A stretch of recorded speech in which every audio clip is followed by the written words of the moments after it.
Next topic देख रहे हैं हम लोग, कंडीशनल स्टेबिलिटी। इसके ऊपर आप लोगों को एग्जाम में 7 मार्क्स का क्वेश्चन डेफिनेटली आने वाला है।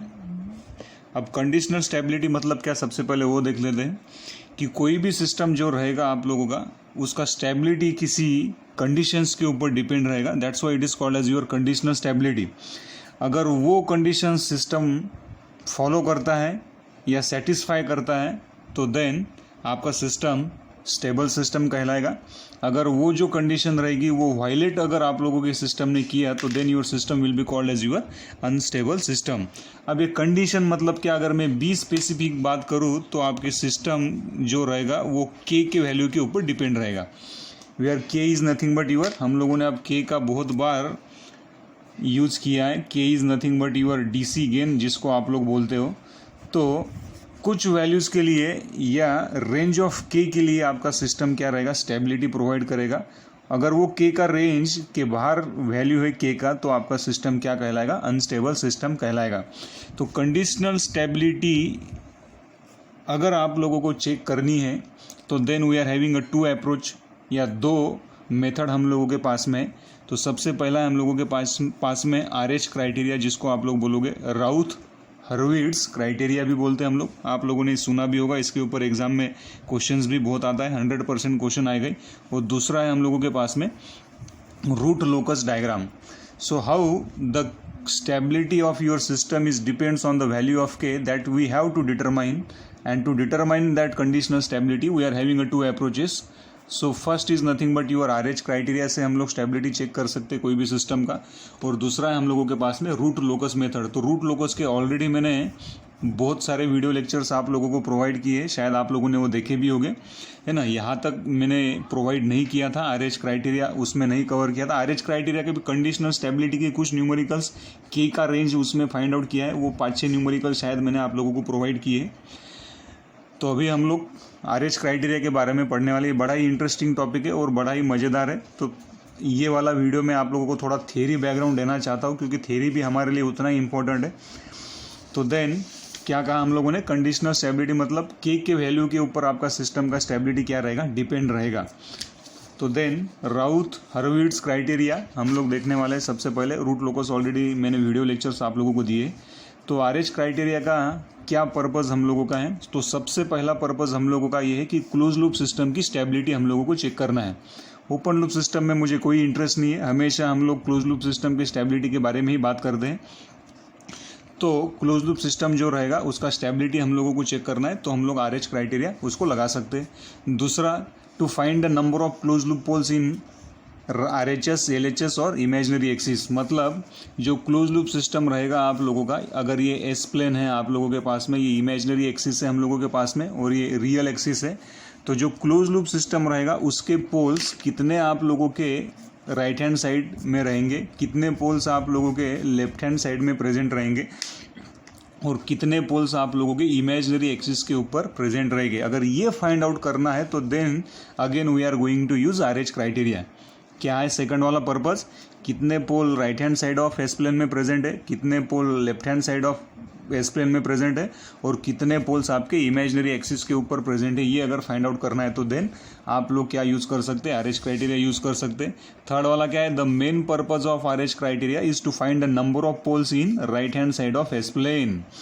थर्ड वाला क्या बोलता है, ये तो फाइंड आउट ही कर रहे हैं हम लोग कि RHS में कितना है, LHS में कितना है, इमेजिनरी एक्सिस के ऊपर कितना है, लेकिन सबसे मेन पर्पस क्या है हम लोगों का कि how many poles we are having in this RHS side of your S plane. कितने पोल्स आपके RHS साइड में, क्यों RHS साइड में देखना है हम लोगों को, क्योंकि हम लोगों ने अब तक के जितने भी ट्रांसफर फंक्शन कैलकुलेट किए उसमें आप लोगों ने सीधा ही बोला कि if one of the pole is present in a right hand side of S plane then ultimately your system will be your unstable system. तो राइट हैंड साइड में अगर पोल्स है तो आप लोग क्या बोलते हो, सीधा ही उसको वो वाला सिस्टम क्या है, अनस्टेबल है। तो इसका मेन पर्पज़ यही है कि सिस्टम का स्टेबिलिटी है ना। RH criteria is use to find out the absolute stability. Spelling देखते चलना आप लोगों ने। एब्सोल्यूट स्टेबिलिटी सिस्टम की अगर फाइंड आउट करना है तो then we are using RH criteria. अब एब्सोल्यूट स्टेबिलिटी के बारे में मैंने इन डिटेल बात किया है, उसके बाद में रिलेटिव स्टेबिलिटी के बारे में भी मैंने डिटेल में बात किया है। तो एब्सोल्यूट स्टेबिलिटी मतलब क्या, सिर्फ कमेंट करना कि सिस्टम स्टेबल है या अनस्टेबल है। तो हम लोग सीधा ही कमेंट कर सकते हैं, अगर एक भी पोल आपका राइट हैंड साइड में प्रेजेंट है तो सीधा ही आप लोग बोल सकते हैं कि आपका गिवन सिस्टम क्या है भाई, अनस्टेबल सिस्टम है। तो उसी को आप लोग क्या कहोगे, एब्सोल्यूट स्टेबिलिटी कहोगे। देन नेक्स्ट पर्पज क्या है, टू फाइंड रेंज ऑफ के फॉर सिस्टम स्टेबिलिटी। कौन से के वैल्यूज़ के लिए कौन सा डीसी गेन, मतलब के का क्या वैल्यू रहेगा, आप लोगों का क्या रेंज रहेगा, उसके लिए आप लोगों का सिस्टम क्या रहेगा, स्टेबिलिटी प्रोवाइड करेगा। एग्जाम्पल के लिए मैं बता सकता हूँ कि if we are having like that कि के का रेंज कुछ इस तरह से लिखा रहेगा, एग्जाम में भी बहुत बार आप लोगों को दिखेगा ये कि 0 से के बड़ा होना चाहिए लेकिन लेस देन 30 होना चाहिए। मतलब के का रेंज क्या है, 0 से लेके तो 30 तक, वहाँ पे सिस्टम क्या रहेगा, आपका स्टेबिलिटी प्रोवाइड करेगा। अगर के का वैल्यू आप लोगों का 31 आ गया तो इसका मतलब for that value, particular value of K, your system will going to be perform unstability या अनस्टेबल सिस्टम आप लोग उसको बोलोगे। तो इस तरह से के का रेंज हम लोग क्या कर सकते हैं, फाइंड आउट कर सकते हैं सिस्टम की स्टेबिलिटी के लिए। उसके बाद में अगर आप लोगों को ओमेगा एन का वैल्यू फाइंड आउट करना है, ओमेगा एन हम लोगों ने सेकंड चैप्टर में देखा है, नेचुरल फ्रीक्वेंसी ऑफ ऑसिलेशंस भी उसको आप लोग कहते हो, उसका अगर फाइंड आउट वैल्यू अगर फाइंड आउट करना है तो then again we are using RH criteria. So this are the some main purposes, for that reason we are going to apply RH criteria. इस तरह से हम लोग आरएच क्राइटेरिया का यूज़ करने वाले हैं। फिर कंडीशंस क्या क्या है आरएच क्राइटेरिया की, वो हम लोग थोड़ा शॉर्ट में देख लेते हैं यहाँ पे।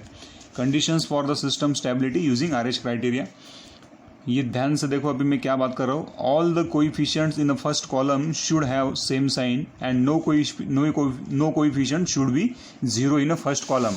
जब आरएच क्राइटेरिया हम लोग, आरएच टेबुलर फॉर्म जब निकालते हैं हम लोग, ये आप लोगों ने शायद क्लास में पढ़ा भी होगा अभी, है ना। तो जो फर्स्ट कॉलम रहेगा आप लोगों का, फॉर एग्जांपल अगर आप लोगों ने कुछ आरएच टेबुलर फॉर्म इस तरह से फॉर्म किया है तो ये जो फर्स्ट कॉलम रहेगा हम लोगों का, ये फर्स्ट कॉलम से ही हम लोगों को लेना देना रहता है। इसी के ऊपर, ये कॉलम के ऊपर ही आप लोगों की स्टेबिलिटी डिफाइन रहती है। तो पहला केस क्या बोलता है कि ये जो फर्स्ट कॉलम रहेगा आप लोगों का, ये कॉलम में आप लोगों का साइन चेंज नहीं होना चाहिए और कोई भी कोएफिशिएंट आपका ये फर्स्ट कॉलम में 0 नहीं होना चाहिए। अगर इसमें कोई साइन चेंज है तो आपका सिस्टम क्या कहलाएगा, अनस्टेबल सिस्टम कहलाएगा। और जितने साइन चेंजेस आप लोगों को ये फर्स्ट कॉलम में मिलेंगे उतने नंबर ऑफ पोल्स क्या रहेंगे, आप लोगों के राइट हैंड साइड में प्रेजेंट रहेंगे। तो इसी के बारे में हम लोगों को देखना है। क्या कहा मैंने, क्या है आरएच स्टेबिलिटी क्राइटेरिया, कि फर्स्ट पहले तो उसका टेबुलर फॉर्म हम लोग देखेंगे, ये न्यूमेरिकल के साथ में ही मैं आप लोगों को एक्सप्लेन करवा के दूंगा। तो सबसे पहले क्या देखेंगे हम लोग कि आरएच टेबुलर फॉर्म देखेंगे, उसमें फर्स्ट कॉलम आप लोग देखोगे। फर्स्ट कॉलम में कोई साइन चेंज है क्या, वो आप लोगों को देखना है। अगर साइन चेंज नहीं है तो सिस्टम आपका स्टेबल है, अगर साइन चेंजेस है तो आपका सिस्टम अनस्टेबल है। लेकिन जितने साइन चेंजेस आप लोगों के रहेंगे उतने नंबर ऑफ पोल्स आपके right hand side of S plane में क्या रहेंगे, प्रेजेंट रहेंगे क्लोज लूप सिस्टम के, है ना। और कोई कोएफिशिएंट आपका 0 नहीं होना चाहिए। अगर कोई कोएफिशिएंट 0 रहा तो फिर वो 0 के लिए अलग से केस है, वो हम लोग डिटेल में डिस्कस करेंगे। तो इस तरह से हम लोगों का आरएच क्राइटेरिया हम लोगों को देखना है स्टेबिलिटी चेक करने के लिए। Thank you.